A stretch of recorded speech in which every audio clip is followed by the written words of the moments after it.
我係 Elizabeth 303，每逢星期六我都會執乾淨個雪櫃佢，然後就睇下第二日要買咩，我就可以帶埋我老公落去幫我手拎咁樣。咁我今日就見到個雪櫃剩翻呢度呢啲材料，跟住我就諗，不如教你整一個懶人嘅雞盤啦，即係焗雞咁樣咧。咁但係懶還懶喎，係好好味㗎，因為我食過好多次嘅其實。咁我哋睇下啲材料，然後就可以翻嚟開始啦。你需要嘅有雞腿、檸檬、去咗皮嘅蒜頭、車厘茄、紅蘿蔔、薯仔。我用緊嘅係 baby potatoes， 我將佢去咗皮1開3嘅。你中意可以連皮食嘅，但係記得洗乾淨喎。另外仲有意大利雜香草、蜜糖、普通橄欖油、鹽同埋黑胡椒。當然你要準備一個焗盤啦。好啦，第一件事你就預熱咗個焗爐去180度先。第二樣嘢我哋就預備個焗盤啦，放少少橄欖油落去，一茶匙咁樣夠噶啦。然後掃開佢，咁佢一陣間焗嘅時候就唔會黐住喺底，你又唔使咁難洗咧。然後放埋一邊。第三樣嘢啦，我哋就會將個薯仔同埋紅蘿蔔調味嘅，落少少意大利香草落去啦，然後俾啲鹽，落少少黑椒，落個檸檬，半個咁樣嘅，即係半個嘅半個，係咪即係4分1個？跟住咧，落少少蜜糖，然後再落翻啲橄欖油，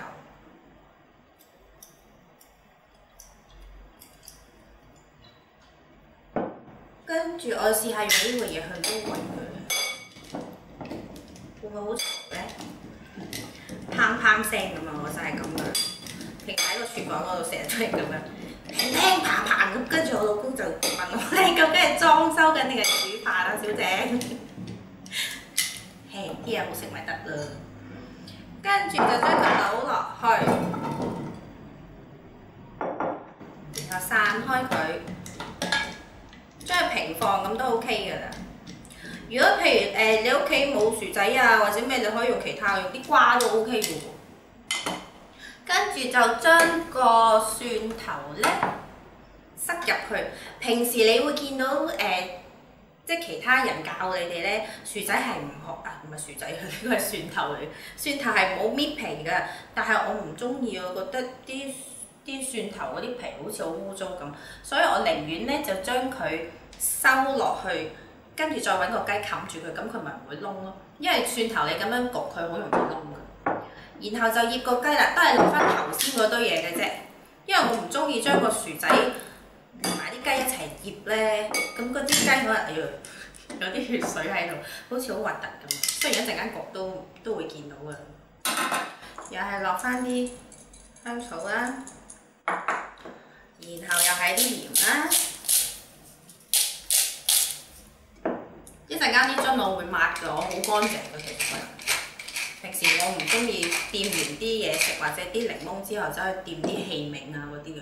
不過因為我煮嘢冇理由走去洗手，跟住翻嚟又咩又見你哋咁樣噶嘛。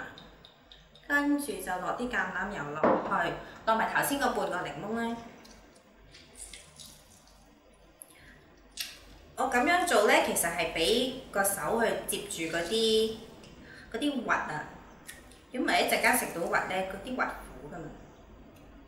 OK， 落埋個蜜糖啦，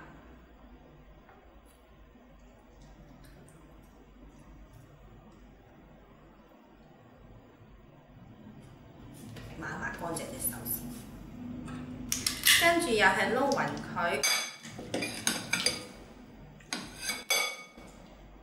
我唔中意唔戴手套走去掂生肉嘅，所以乒乒乓乓都冇辦法。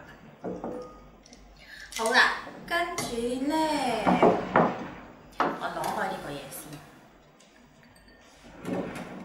我就會將個雞腿擺上去。嗱，你見到隻雞腿咧，個皮有一邊係大啲嘅，我哋個皮大啲嗰邊擺向面嗰度。咁佢一陣間焗嗰陣時咧，個皮就會對住嗰個發熱線咁樣咧，咁佢出到嚟就會好脆。放埋落去，攪搞掂啦，咁就得㗎啦。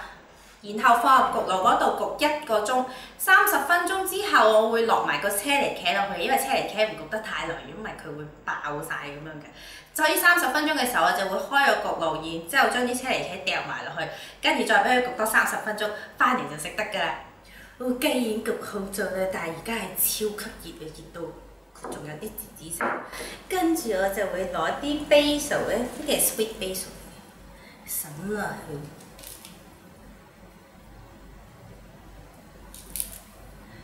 一來俾啲顏色佢咧，二來我好中意 basil 嘅咧 ，basil 係好香。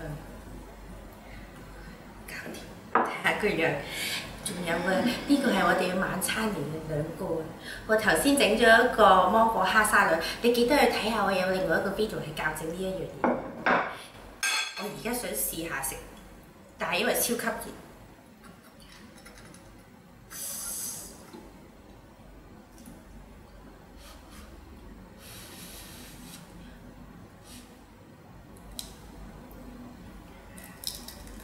好脆啊！見唔到出緊嘅，喺我眼鏡嗰度已經見到。超級脆！我翻去再食多啲啊！淨係咁樣嘅晚餐啊，整俾人食又好，整俾自己食都好，已經滿足到不得了啊！記得去食譜嗰度就去 Live 多咁多 HK 啦，我都唔知講咩，見到嘢食就。我哋下次再見啦，拜拜！